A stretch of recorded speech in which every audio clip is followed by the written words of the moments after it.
Okay, everybody. The next scary storyteller that I'll be reacting to today is Whispered Diaries. And the video I picked out to react to of his is three allegedly true paranormal horror stories. So without further ado, I'm going to turn these lights off, move the camera up here for you guys, and let's get this reaction on the road and in the bag, shall we? Okay, here we go. I live in a small neighborhood home in the suburbs of a large city. Okay. I had a roommate that lived there with me for almost 3 years before he eventually moved out into his own place. And at that point, I was able to afford rent myself, so I didn't bother finding a new roommate. However, during the weeks following his absence, I began to experience things that I could not explain. You know, to be honest with you, sometimes you might have to have a roommate just to help cover the cost of rent for one place, but if the person moves out and you're able to afford it by yourself, that's always a plus.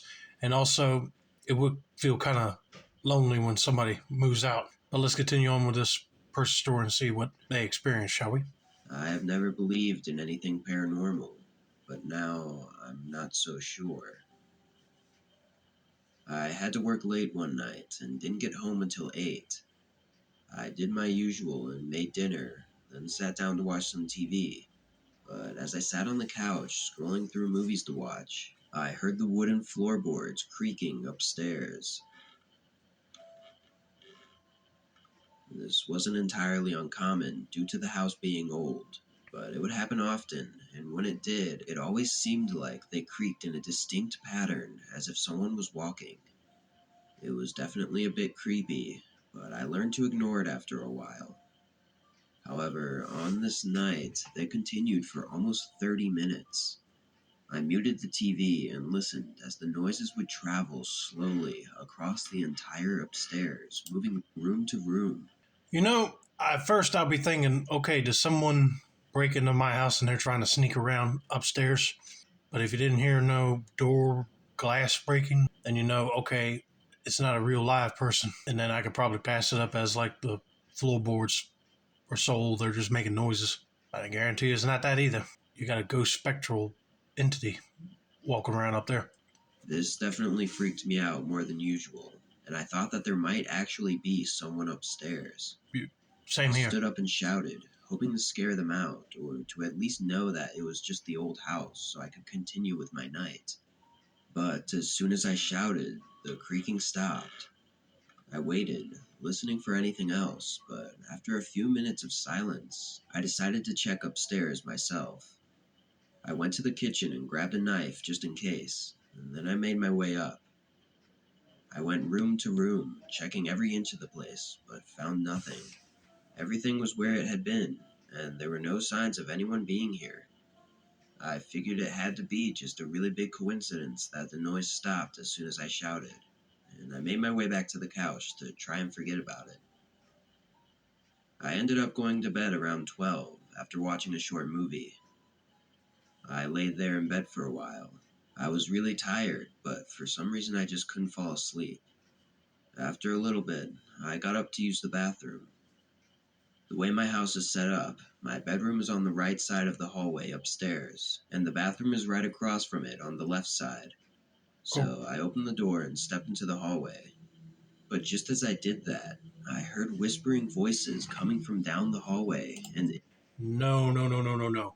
At that point, I would have been thinking it might have been somebody broken in the house, but if it's whispers and you don't hear nobody walking towards you and you don't see nobody in the hallway, I'll be like, nope, I'm packing up and getting out of here. That's all it is to it. in the spare bedroom where my roommate used to stay. I stood there for a few seconds, listening and trying to collect myself. Then I slowly and quietly moved closer to the spare bedroom, and as I got up right next to the door, I leaned with my ear against it. It sounded like multiple voices whispering to each other, but it was indistinct or in another language. As I stood there listening, the voices began getting louder and closer to the other side of the door until it seemed as though they were just inches away. Again, I never believed in anything paranormal before, and even then, I refused to believe it. I'm a bigger guy, and I don't get scared easily, so I angrily pushed the door open, ready to fight whoever was there. door wide open. My whole world stood still as I saw nothing but an empty room. In that moment, I was more terrified than I'd ever been in my entire life. The horror I felt surge through my body was unbearable. I turned around and ran out of the house and straight to my parked car. I sat in there, staring at the house as I called my roommate. It was so late, I wasn't sure if he'd pick up, but thankfully he did. My voice was shaking as I told him what just happened. Even he could tell something was seriously wrong because he'd never seen or heard me scared like that. Honestly, he didn't sound too surprised though, as he mentioned multiple times that he's heard things in that house before. What happened that night was an experience that I'll never forget, and it has since changed my beliefs on the paranormal. Honestly, I don't even know what to believe anymore. Well, you think your roommate should have told you about that before he left? But I guarantee you he was keeping the secret because he probably think his roommate would have believed him anyway. But at least he told him. And now this guy believes in all the paranormal stuff. I'm just glad that he didn't experience any poltergeist activity that would scratch him or knock stuff off the walls. But if I was still living there, I would have been calling a priest to come in there and bless the house in that room. And maybe them spirits would go away. It's been over a month since that happened, and I've started sleeping on the couch downstairs every night instead of my bedroom. But still, every once in a while, I wake up, hearing something upstairs, moving slowly, creaking the wooden floors above me. I've had a lot of inexplicable experiences in my life, Okay. some that even today I can't wrap my head around. My first thought isn't necessarily that it's the paranormal, as I'm not sure if I believe in that kind of thing. I have an open mind, but I don't buy into things that easily.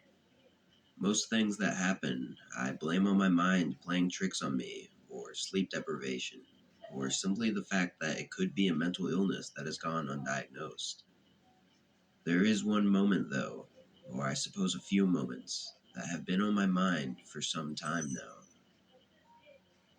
One happened while I was in the shower, and as water poured over my head, I heard my brother yell my name. The second one was louder than the first, as if something was wrong. I could have sworn I heard my dog barking as well. Annoyed but concerned, I got out and cracked the door open, then called back to them. But after waiting a few seconds, there was no response. I quickly dried myself off and put on my robe, then headed downstairs, asking what they needed again. However, I still got no response. My dog was on her bed, fast asleep, and my brother was nowhere to be found. I looked out the window, and their car wasn't even there. This wasn't the first time my mind has decided to play these annoying games, so I didn't really think much of it, honestly. Yeah, me personally, I probably wouldn't either. But if you heard it clear as day, that automatically would tell you it's a ghost. Probably playing mind tricks with you. I've had auditory hallucinations before. None to that degree, but maybe they're getting worse, and I need to sleep more. That's my way of trying to reason with myself. And it worked the next time that I heard my brother yell my name, and they weren't there. But then it happened a third time, and then a fourth. My brother calling for me loudly and distinctly. That's when I started to get worried. I thought I was genuinely going crazy. I decided to bring it up to my brother while playing Borderlands one night. We talked about our mental health a lot because our parents don't believe in therapy, so we kind of became each other's safe haven.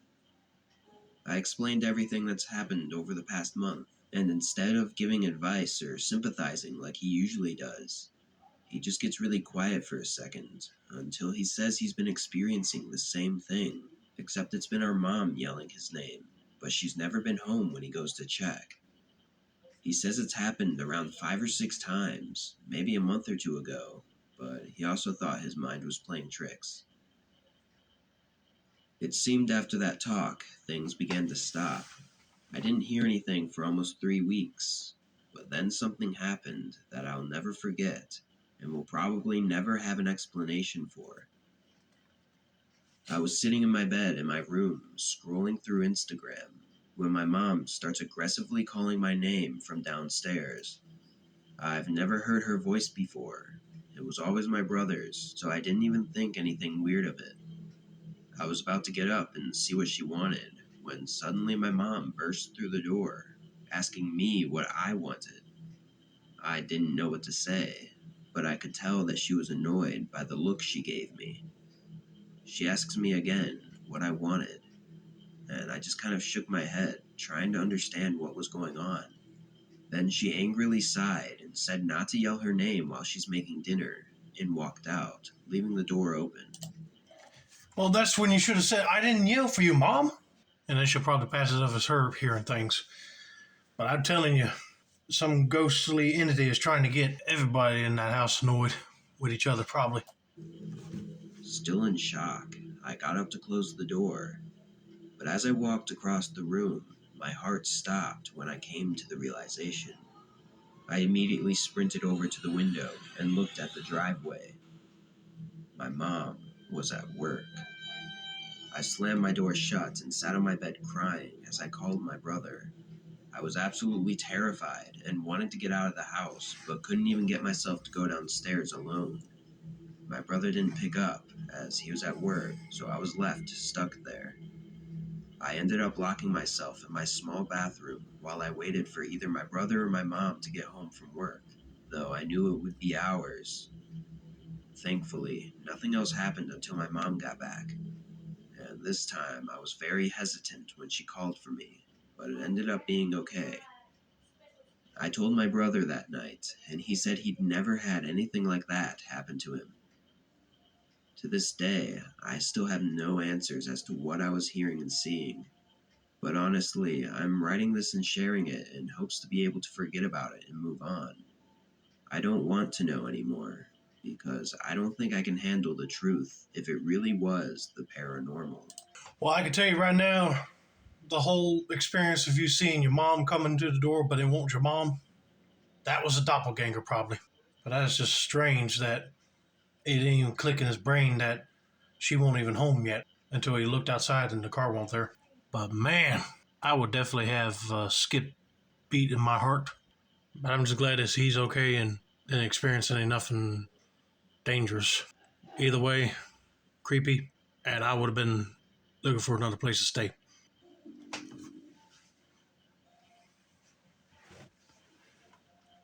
This happened several years ago, back in February of 2001. Right? My friend, who I will call Jake for privacy reasons, invited me on a long weekend trip to a remote cabin that his uncle owned in northern Saskatchewan. I agreed to join him, so we drove the long 6 hours from my house to get there. That sounds nice. If one of my friends told me that they were going to spend some time at their log cabin that a family member owns, I'll be like, oh wow, that's cool. But if they invite me, I wouldn't pass that up. Just saying, to stay in a log cabin with friends would be a nice time for sure. Let me give you a brief layout of the grounds before we continue. It was a small single-story ranch-style cabin with a kitchen, one bedroom, one bathroom, and a living room. There was no electricity or running water, and it was surrounded by forest on all sides. The only way in or out was down a long, unpaved driveway. We arrived at the cabin around dusk. The next day, Jake and I walked around the forest to search for some firewood, and about an hour into the walk, Jake spotted an abandoned house out in the distance. It was nestled among a group of trees, and this was rather strange as we were in the middle of northern Saskatchewan, and civilization was miles away. Jake wanted to check out the house out of curiosity, and although I was hesitant to go inside, I reluctantly joined him. We entered through a boarded up window. Once inside, we were greeted with a musty smell. You see, right off the bat, if you saw a little abandoned house, I would try to go in there, investigate, and look around, but not without anybody else. And plus, you got to go in there and make sure your friend don't fall right through the floor, or since they're smelling a bad musky smell, don't get no mold in their lungs, you know. But that would be a creepy scene to find in the woods. As we were roaming around, I noticed a door that headed into the basement. Curiosity got the better of me, and against my better judgment, I opened the door and slowly made my way down the steps. Once I reached the bottom, I froze. There were dimly lit candles in a circular pattern, as if someone was performing some kind of satanic ritual. I pointed our flashlight across the basement to see if someone was hiding, but no one was there. After doing some exploring, I discovered there was an empty alcove behind the stairs. As I made my way back to the steps, I saw something out of the corner of my eye. Under the stairs, which had been cleared just moments before, there was a black figure staring directly at me. It looked to be at least 8 feet tall. Once I saw its eyes, I knew I was in the presence of something inhuman. A pair of glowing red eyes stared back at me, full of hatred and malice. Yeah, at that point, I'd be like grabbing my friend and getting out of there quick. Because if you see an 8 foot tall shadow looking entity with glowing red eyes, that tells you right there that might not be a friendly ghost. That's something demonic and evil. And you definitely don't want that thing following you back to your cabin. I then heard a low, repulsive growling, and without hesitation, I bolted up the stairs. Jake was still exploring the empty dining room and heard me coming up the stairs. "We need to get the fuck out of here." We left through the same way we entered. Our story, however, does not end there. When we finally returned to the cabin, I told Jake everything about what I saw, and to my surprise, he believed me. "I didn't see anything myself, but the moment we entered that place, I felt that something evil lived there." We decided to put the whole thing behind us and get some rest. I suddenly woke up and checked the time on my watch, and it said 2:17 a.m. Things were dark and quiet, but I felt that something was amiss. After a while, I heard subtle footsteps outside the bedroom door. This was also when Jake woke up as well. "What's going on?" I told him to be quiet and listen. The footsteps became louder, and I got up from my bed and made my way over to the bedroom door. I then cracked it to see what was outside. Chills were sent through my body as there was an intruder in the cabin in the far corner of the living room, but it was not human. It was that same creature that I'd seen in the basement of that abandoned house. Oh, heck no, don't tell me that thing just followed you there, back to your cabin. I don't know what to tell you unless you hold up a crucifix or put your fingers in a cross formation and say, "In the name of God, be gone," and see if he'll cast it out. The moonlight did not provide adequate illumination, but I saw the disturbing form twist its head until its red eyes were looking back at the bedroom door. Or should I say, me? I slammed the door shut, locking it. In a panic, we both fled the cabin through the bedroom window, leaving all of our belongings behind. As we ran towards Jake's truck, we both heard a loud, ear-piercing scream. Jake frantically started the truck and floored it out of there. We remained silent the whole way home, not saying a word about what we saw. It's been nearly 20 years since this event, and Jake and I are still friends to this day, but we never returned to his uncle's cabin since. I don't know if what we saw that night was some kind of paranormal entity or an unknown creature living in the woods, but I don't plan nor care to find out. Well, I can say that it ain't no creature because the way he was describing it, big, 8 feet tall, shadowy looking, glowing red eyes, it's something from beyond this world. Probably an evil, demonic entity that came out of hell, it seems like. I cannot believe that thing followed them to his friend's uncle's cabin. But they did the right thing in just leaving there. I'm just glad that that thing did not decide to follow the truck that they were in and find out where they lived at. That would be crazy and scary all at the same time. Be like, how do you get rid of this thing? But anyway, I hope you guys enjoyed this video. Don't forget to like, subscribe, turn on those post notifications for more Whispered Diaries content like this. This has been another successful installment of Tin Man's Core channel. I'm your host, Jeffrey Tin Man Taylor. I say that's a wrap, and that's it, y'all.